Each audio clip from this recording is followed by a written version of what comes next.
Greetings. Today we have the honor at the Josef Korbel School of International Studies at the University of Denver to host President Alejandro Toledo of Peru and also First Lady Elaine Karp-Toledo of Peru. And we're hosting them here at our new Center for Latin American Studies, our Latin America Center. And we have the honor of having them here today to discuss their books. Today we have President Alejandro Toledo discussing his new book from Stanford University Press, Shared Society, The Shared Society, A Vision for the Global Future of Latin America. And we also have a new book by Elaine Karp-Toledo, El Perú Invisible, En Busca de los Derechos Indígenas en Tiempos de Democracia y Globalización, or Invisible Peru, in Search of Indigenous Rights in Times of Democracy and Globalization, from Planeta Press. And so I'd like to just thank you very much for joining us today and being a part of our center today. Thank you so much. I guess the first question that I would ask you is, your book is titled The Shared Society, and one of the questions is, what do you mean by the term shared society, and how is your conception of a shared society different than just simple economic inequality? Well, the world is changing very rapidly. It's not shrinking in more than one way, thanks to large extent to technology. But there's a lot of disparities, and we strive, looking at the future, for a world in which Africa, Latin America, Peru will be more part of the wealth or the better distribution of economic growth. And the book says a vision for a global future of Latin America. And so we look at them 2050. They have enormous, let me put it this way. My vision is that Latin America will be the promising continent in the world by the year 2050. The promising continent in the world by 2050. Because of a lot of strength, advantages, but not free of enormous challenges.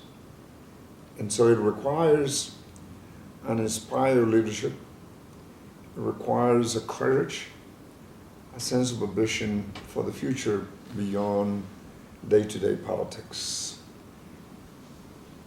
Latin America has advantages. 37% of the water is in Latin America.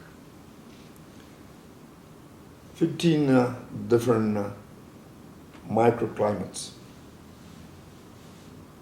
Cultural diversity, which for us is our strength, not our weakness. A lot of natural resources in that could be seen as a blessed or as a cursed.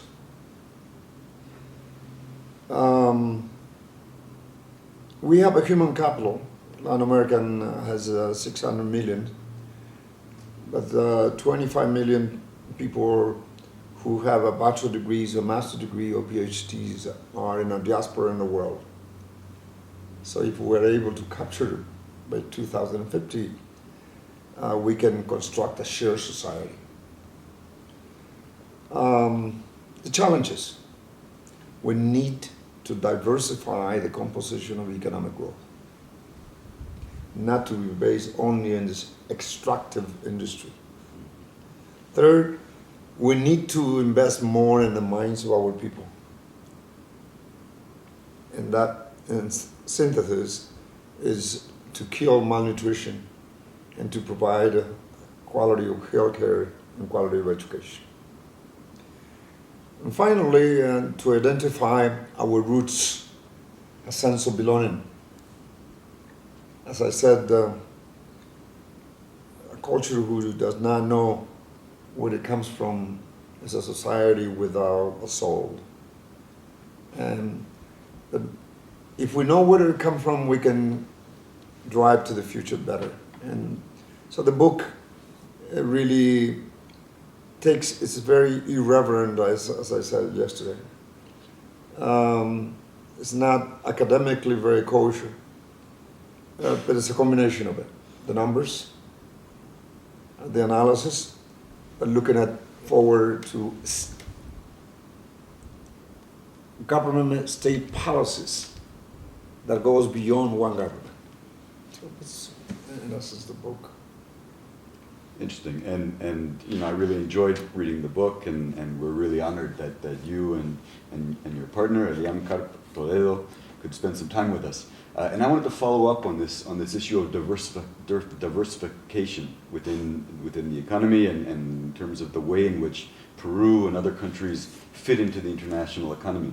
And of course, this is incredibly difficult, and I'd like to hear a little bit more about the way in which one can imagine public policies or state capacities to diversify a resource-dependent economy,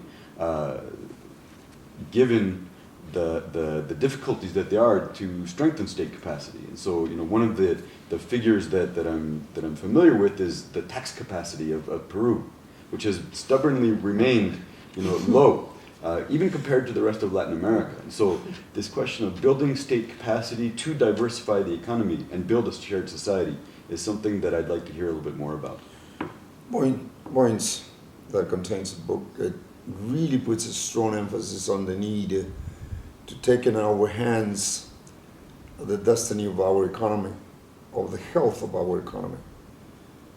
We are very vulnerable by depending on the average on 67% of foreign income in the export of raw material. That is very fragile, very vulnerable. Now that we live in a multipolar world, another market has emerged, not only European Union or the United States, but China, or 1.3 billion people. So they buy a lot of our products. Gold, silver, copper, oil, gas, fish meal.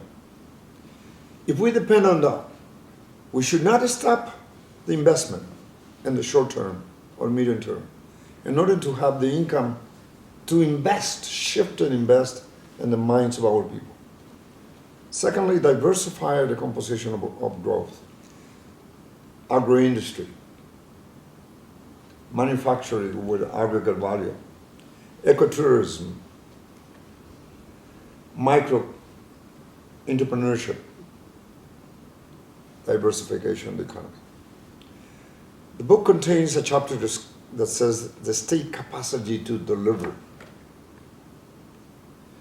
We can have a good plan, a good vision, the one I'm dreaming to.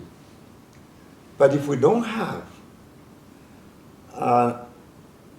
a good stock of human capital to implement the policies at the regional, provincial, and district and rural areas, we'll continue to have a concentration of the wealth in the hands of a few people. There is another challenges that we have to meet in the region. And by the way, when I say the region, I have to underline that this is the average because it's a very diverse region. It's not a very homogeneous one. Is that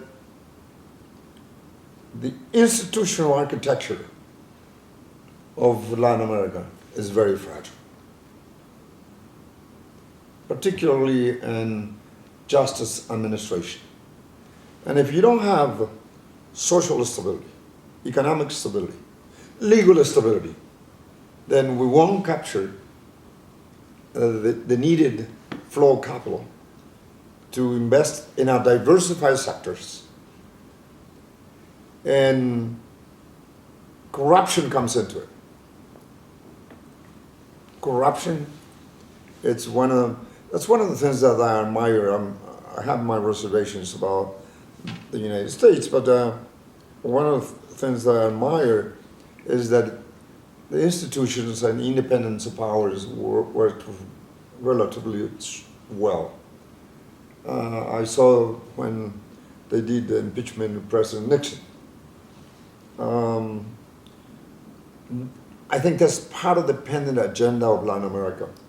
When I said that this region will be the promising region in the world in the next 35 years when we reach the year 2050 and the population will be 9 billion people.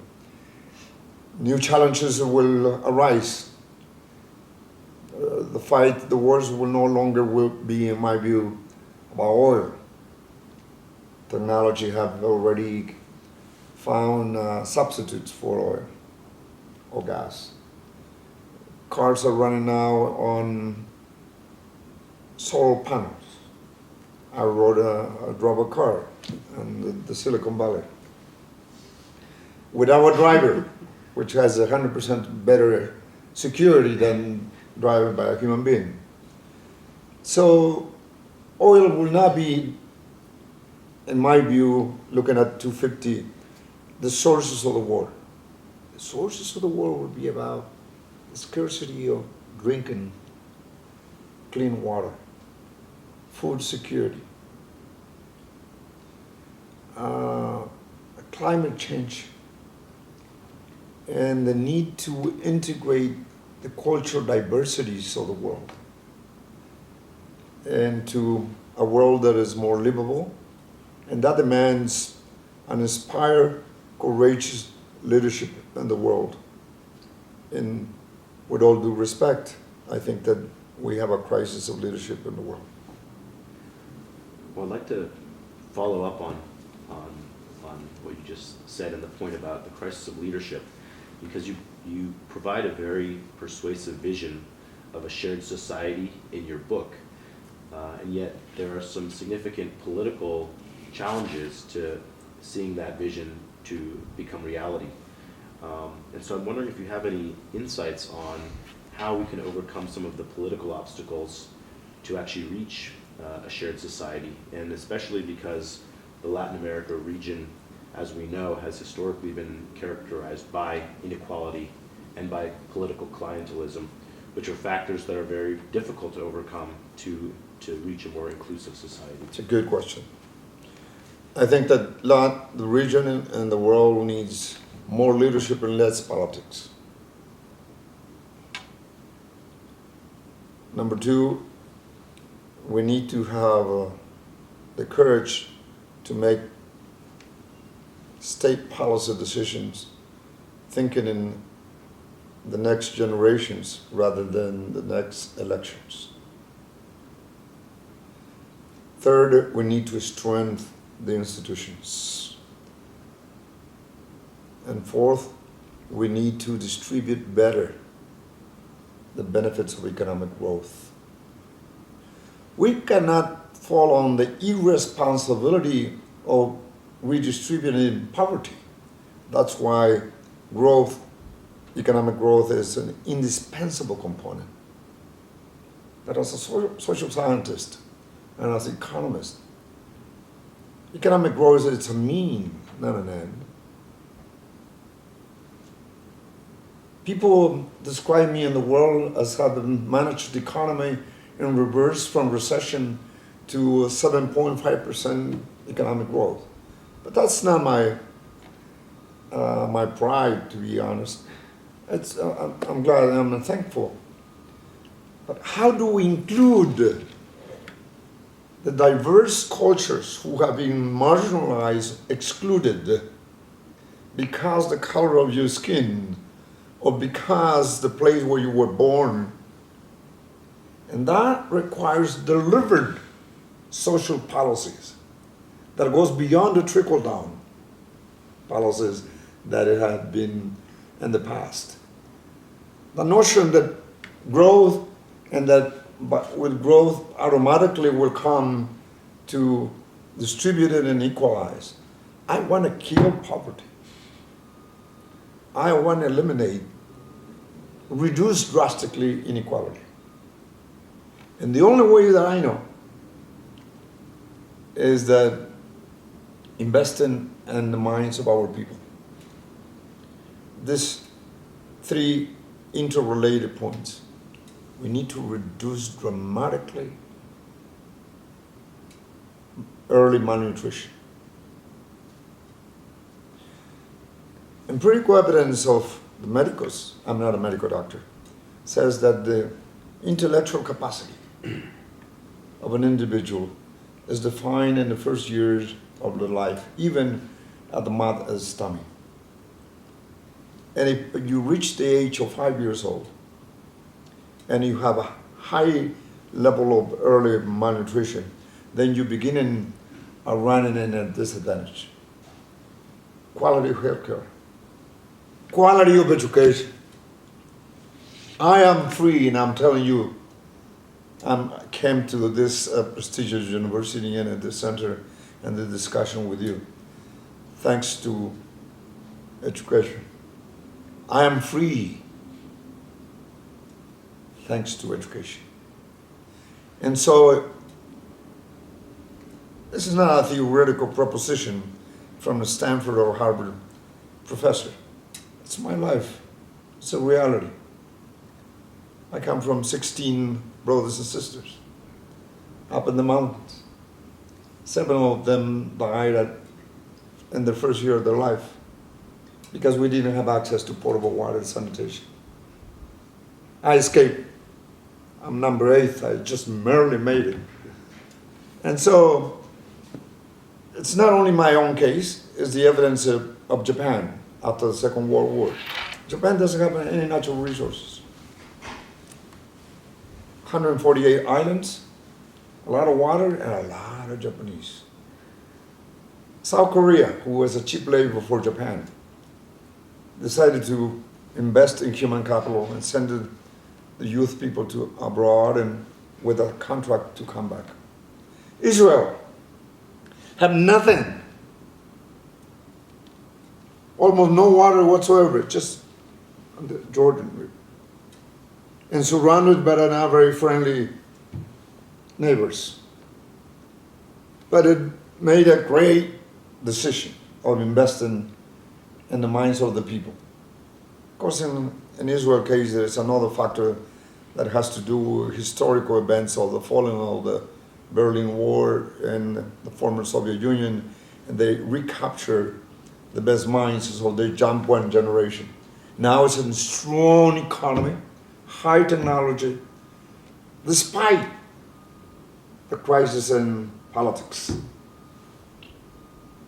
And so I'm not quite sure whether it's a bless or a curse having natural resources. But if we are smart enough, we can convert the curse into an opportunity. Get an income and distribute it better, include it, make it more equal, construct a middle class, and not exclude people by the skin color or by gender or by age. That's what I mean by shared society in the world. We just came from Africa. We are going again for a preliminary meeting before the meeting in Paris for climate change. This is an issue that has no nationality, and it has an incredible impact on the poverty and inequality issue. Because without water, agriculture of subsistence are adversely impacted by the scarcity of water that goes into the ocean. So, invest in the minds of the people, strengthen democratic institutions, the state capacity to deliver, particularly at the regional, provincial, district, and rural areas. We need to join efforts, and I hope the United States will take a look to the South and join efforts on sharing technology. We have learned some from our mistakes over the past 40 years. We have learned to put in order our economy, and we have shown in the crisis of 2008 and 2009. By the way, the financial crisis of 2008 and 2009 was not produced by Latin America this time. It was produced by New York. And yet, we were able to recuperate faster than the United States and Europe. We have all the disadvantages, all the weakness, and you have a strength. So by looking south, and that I really want to congratulate. This is a school that has touched my heart by reading the components of the conference that you are carrying on. And congratulate on creating this Latin American Center within the Korbel School.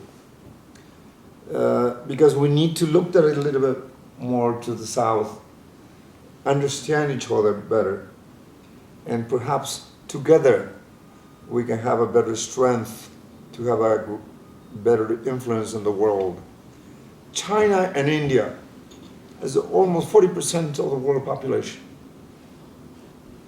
The contamination of the world comes from China and India.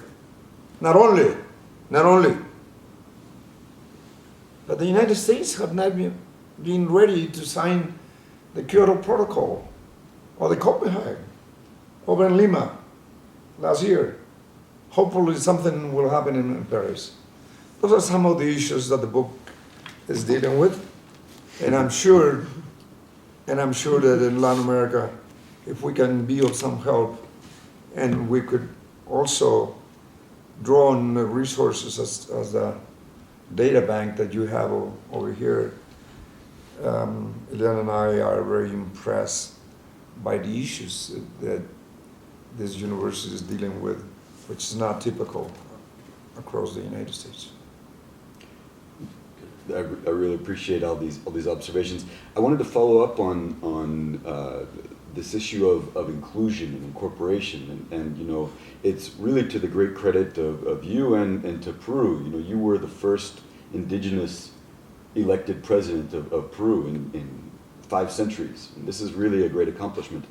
And when I look across Latin America at the countries in which there is a large indigenous population, Peru, Bolivia, Ecuador, Guatemala, there are some interesting, perhaps social and political differences in that in Bolivia and Ecuador, one sees indigenous movements and even indigenously based parties that have changed and institutionalized the political system.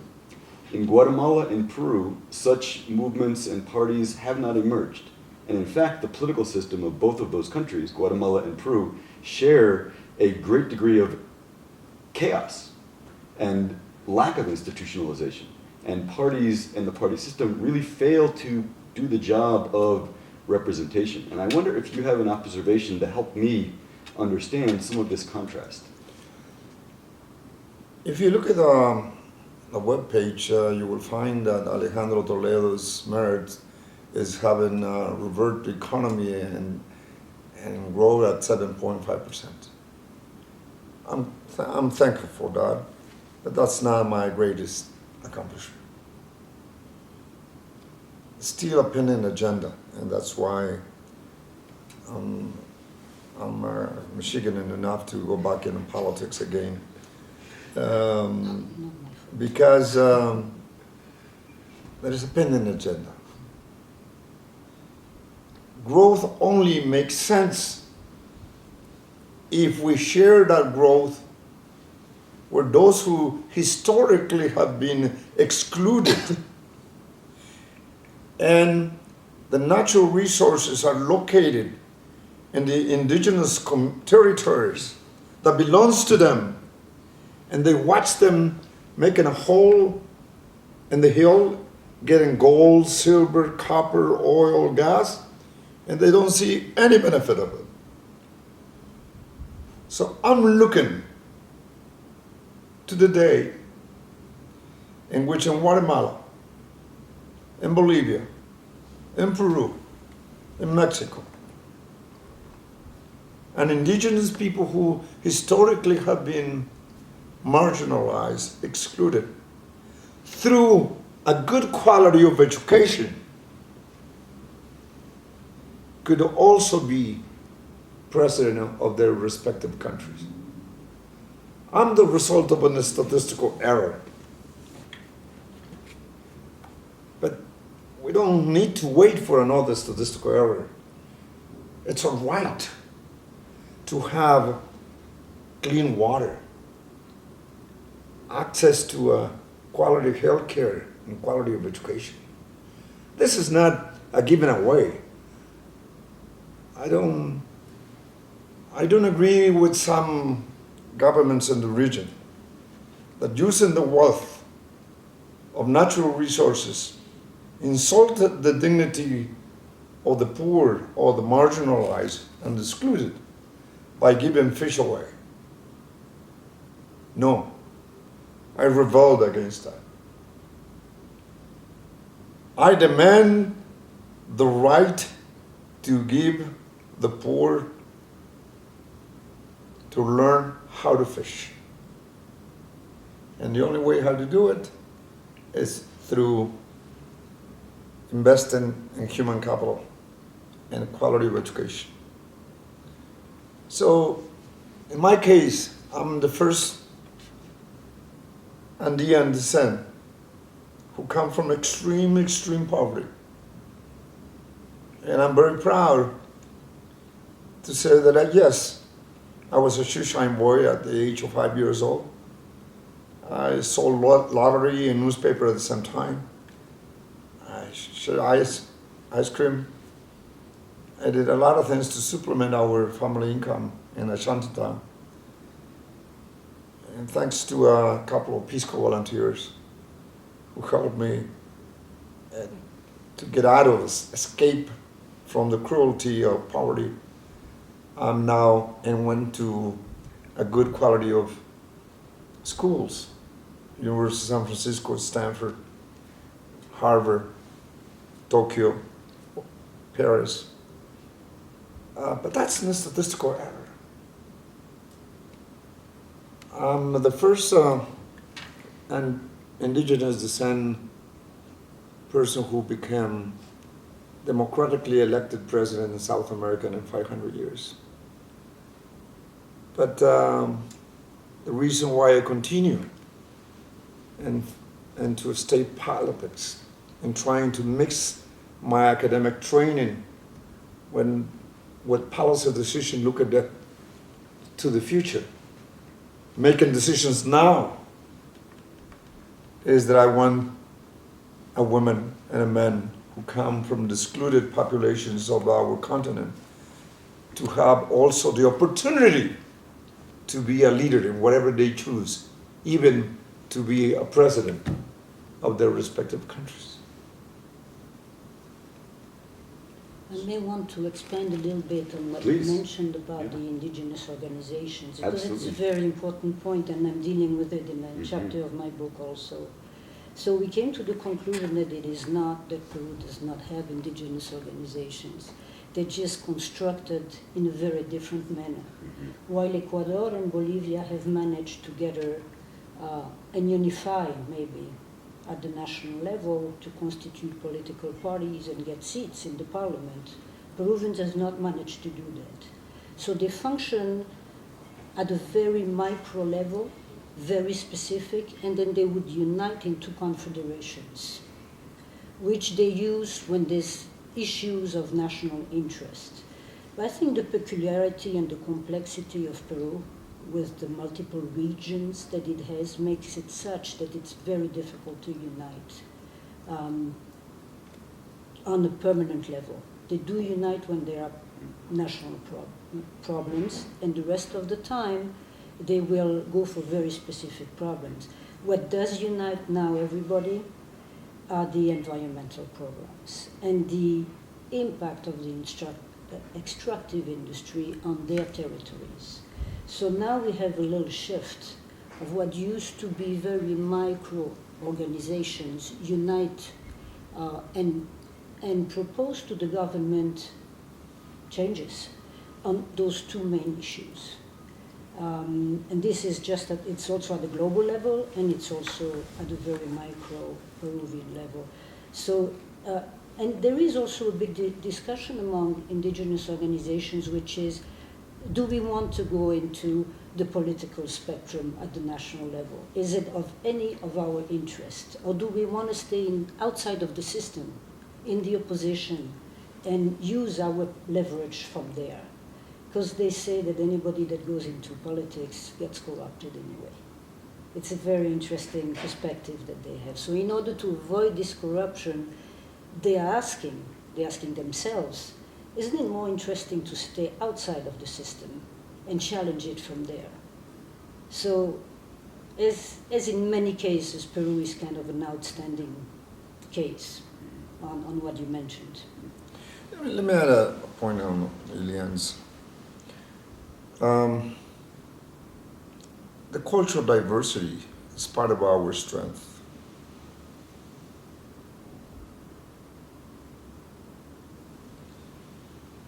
But we need to make participant of healthcare and education, respecting the richness of the culture. They are right by rebelling or protesting because extractive industries are contaminating their water to do a subsistence agriculture. They are demanding the rights. And now, in Peru and Bolivia, we are now more organized. I broke the chains of the door of the palace to let the indigenous people in.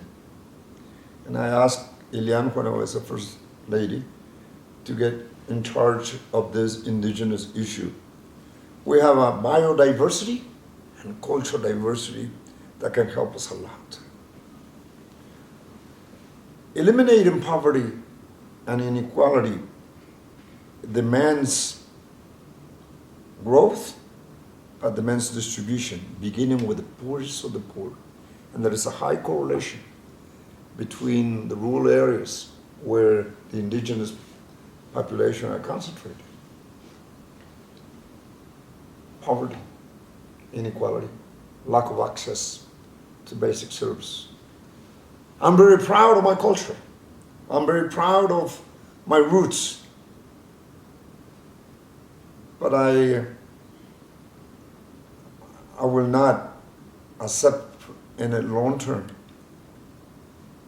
a state that is closes its eyes to the extractive industry that creates a problem for the environment and the culture of the rural communities, and they do not make them part of the shares of the wealth that they are extracting. I'm not against investment, but we need a small and a strong government that puts the rules of the game, that the extractive industry complying with the social and environmental responsibilities. There is technologies today, we have seen in Australia and in Canada, who are mining countries. There is the technology to comply with that. But given the fragility of the institutions, they get away with a lot of things. And I'm not ready to let them that continue. I think we're running out of time, but we have time maybe for one more question. And I'd like to ask you if maybe you could expand a bit on the implications of your argument about the shared society. And so I'm curious about, one, whether the model that you talk about for Latin America applies or has any implications for the rest of the world. And also, I'm wondering if you could comment on why Americans should care about a shared society and what Americans could do to help promote a shared society. That's a very provocative question for me. Number one, Secretary General of the United Nations asked me to do what we have done in our foundation, the Global Center for Development and Democracy. We put together 23 former presidents from Latin America, and we put up together a social agenda for Latin America for the next 35 years. Secretary General of the United Nations asked me to do that for Africa. And I said, yes, but I have too much in my plate in Latin America. But it applies to Africa. Second, please excuse my frankness. The United States and Argentina share one point in common with respect to the indigenous populations. They were here before you people came, the indigenous people. And now they're in reservations. You give them the privilege to have a casino, gambling, but they are alcoholics, they have no opportunity, and they put them in a reservation. And they knew the culture. Somebody told me in Argentina, said, you know, the indigenous issue for us was easy. We just eliminate Indians. And it's good for the United States looking forward, because we cannot get trapped in the past. A shared society, it is convenient economically, socially, politically, and to continue being a strong power in the world. Maybe if the United States will strive for a more shared society and less inequality, and by the way, inequality has increased in the United States in the last 20 years. By having a more shared society, will have a strong leadership in the world. And we have a lot of things in common. We are in the same hemisphere. If we looked at it more, that's why the Latin American Center makes a lot of sense. We can mutually learn from each other. And we can share our mistakes, the benefits of our strength, and if we can join efforts, share technology, talk in a level table rather than up to down, we can be a better partners. I know that narco-trafficking is an issue. Organized crime is another issue that we share together that we need to fight. But also, the issue of education, inclusion, distribution, reducing inequality. You have a really very rich center of data provider. But, you know, to continue using income per capita or GDP per capita really mislead the drama of poverty and inequality, because it doesn't tell you anything. It really takes you the whole GDP divided by the number of people, but it doesn't tell you anything about the distribution. And so by looking at a little bit more into what it means not to have a clean water, not to have access to healthcare and to education, would produce an accident, such as mine. But I refuse to say, if Toledo can do it, you can do it. Well, let's provide them first the weapons to fight poverty and inequality. So I really wanted to wish you a lot of success, because you already are aware of the sensitive issues that we are confronting in the hemisphere. And I read your programs and the issues that you're touching in this conference, and I'm very impressed, and I look forward that the Latin American Center within the Korbel Center will be a successful one. And if we can do something together with our center that is worldwide, we will be very pleased to share with you our experience and to ask you to teach us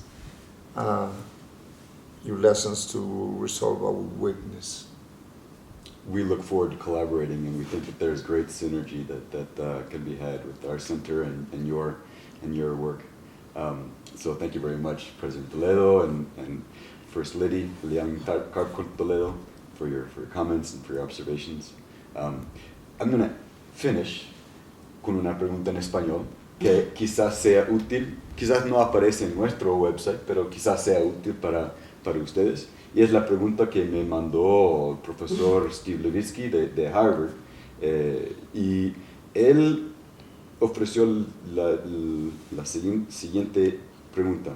¿Por qué en Perú no ha habido una gira a la izquierda cuando en otros países de América Latina, especialmente otros países donde el sistema partidario ha desintegrado, ¿por qué en Perú no ha habido una gira a la izquierda? Número uno, la fragilidad institucional ha hecho que los partidos políticos no sean fuertes. Los partidos políticos son parte de la arquitectura institucional. Dos, en esto discrepamos. Hay una izquierda, pero una izquierda muy dispersa y una izquierda muy heterogénea. Desde Sendero Luminoso hasta Patria Roja. Y yo no soy partícipe de la izquierda de Sendero Luminoso. Soy partícipe de una izquierda moderna que está preocupado con la distribución, con la inclusión, pero no estoy dispuesto a participar de una izquierda maoísta que por 25 años ha hecho muchísimo daño al Perú y ahora quiere revivir a través de las universidades con un movimiento que se llama MOADEF, organizaciones estudiantiles. Yo tengo un gran respeto por el trabajo que realiza el profesor Levitsky. Él ha leído el manuscrito de este libro y me ha hecho comentarios extraordinarios y le he agradecido en el libro. Él conoce muy bien el Perú. Ir a la izquierda no significa unirse al narcotráfico simultáneamente con el terrorismo. Ir a la izquierda es construir movimientos progresistas que entreguen resultados sobre una mejor distribución del crecimiento económico y de la riqueza. Pero una mejor distribución de la inversión en la mente de nuestra gente. Dele usted un cordel, un anzuelo a los pobres que ellos van a aprender a pescar. No les regale pescado.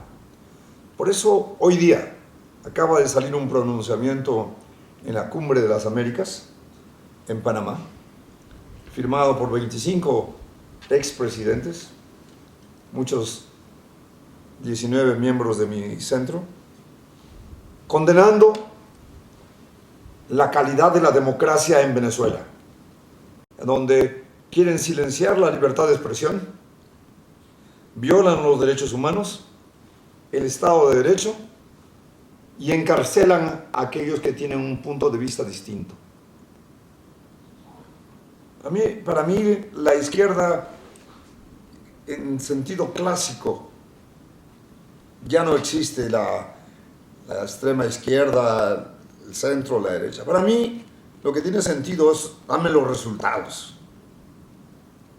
Mi sesgo, sí, y no pido disculpa a nadie, es la distribución. Quiero matar la pobreza, quiero disminuir la desigualdad, quiero la inclusión y quiero una sociedad mucho más compartida, menos desigual, menos polarizada. En América Latina hay un descrédito de los partidos políticos, no solo en América Latina, en el mundo, también de los políticos. Yo no soy un político profesional. Yo perdí mi cabeza cuando estaba en Harvard y di el salto de la academia a la política. porque me di cuenta que estaba escribiendo libros y enseñando sobre pobreza sin afectar en la vida de los pobres. Pero claro, no me di cuenta cuán profundo era la piscina en la cual me estaba lanzando, ni cuán grandes eran los cocodrilos de los políticos clásicos, que yo creo que la tecnología los va a volver obsoletos. Termino con esto.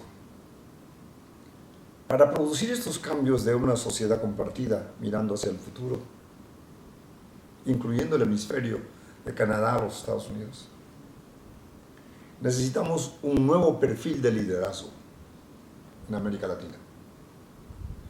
Ya no los típicos clásicos que hablan muy bien, ofrecen mucho, pero a Dios gracias, ahora la tecnología puede sustituir a los dueños de medios de comunicación clásicos que hacen convenios con los políticos clásicos.